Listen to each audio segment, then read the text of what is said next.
பொருள் அந்த மாதிரி இருக்காருமா. நம்ம பார்த்த வேலை ஒத்து வருமா.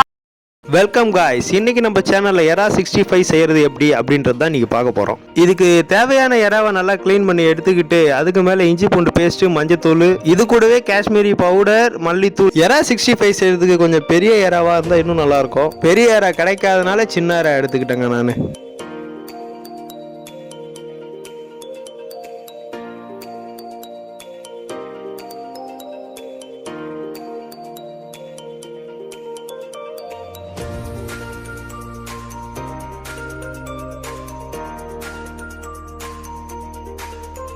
ஃபைனலா அரிசி மாவு, கடலை மாவு, தேவையான அளவு உப்பு.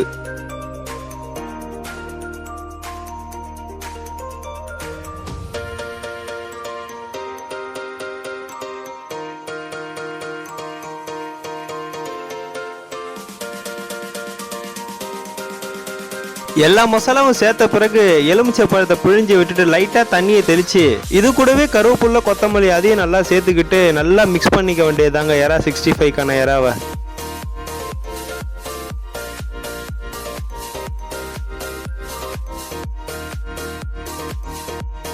மிக்ஸ் பண்ண பிறகு பார்த்தா மசாலா ஒட்டாத மாதிரி தாங்க இருக்கும். இருந்தாலும் எடுத்துட்டு போயிட்டு அப்படியே ஃப்ரீசரில் ஒரு 10 நிமிஷம் நல்லா ஊற வச்சிட வேண்டியதான். மசாலா நல்லா ஊறுறதுக்குள்ள அடுப்பை பற்ற வச்சு கடையை வச்சு எண்ணெயை ஊற்றி எண்ணெயை நல்லா காய வச்சிட வேண்டியதாங்க. எண்ணெய் நல்லா காஞ்ச பிறகு ஆல்ரெடி ஊறி இருந்த எறா மசாலாவை எடுத்து அப்படியே கொஞ்சம் கொஞ்சமாக எண்ணெயில் போட்டு நல்லா பொரிச்சு எடுத்துக்க வேண்டியதான். எண்ணெயில் எறாவை போட்ட உடனே திருப்பி விட்டுறாதீங்க. ஒரு 2-3 மினிட்ஸ் நல்லா கொதிச்ச பிறகு அதுக்கப்புறமா எறாவை திருப்புங்க. அப்போதான் மசாலா நல்லா ஒட்டும் அந்த எறாவில். ஃபைனலி எறா நல்லா வெந்த பிறகு எடுத்துட வேண்டியதாங்க. பார்க்க நல்லா சிக்கன் 65 மாதிரியே இருக்கும். எறா 65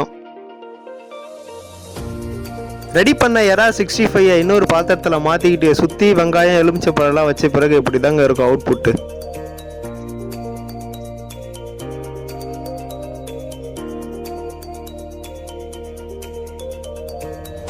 வாசனைலாம் பயங்கரமா இருக்கு. சரி, டேஸ்ட் எப்படி இருக்கும் அப்படின்னு சொல்லிட்டு எடுத்து சாப்பிட்டு பார்த்தேன். டேஸ்ட் அல்டிமேட்டா இருந்ததுங்க. கூட வெங்காயத்தையும் கடிச்சிக்கிட்டு சாப்பிடும் போது சிக்கன் 65 மாதிரியே இருந்தது எறா 65. வீடியோ பிடிச்சிருந்தா லைக் பண்ணிட்டு நம்ம சேனலையும் மறக்காம சப்ஸ்கிரைப் பண்ணிடுங்க.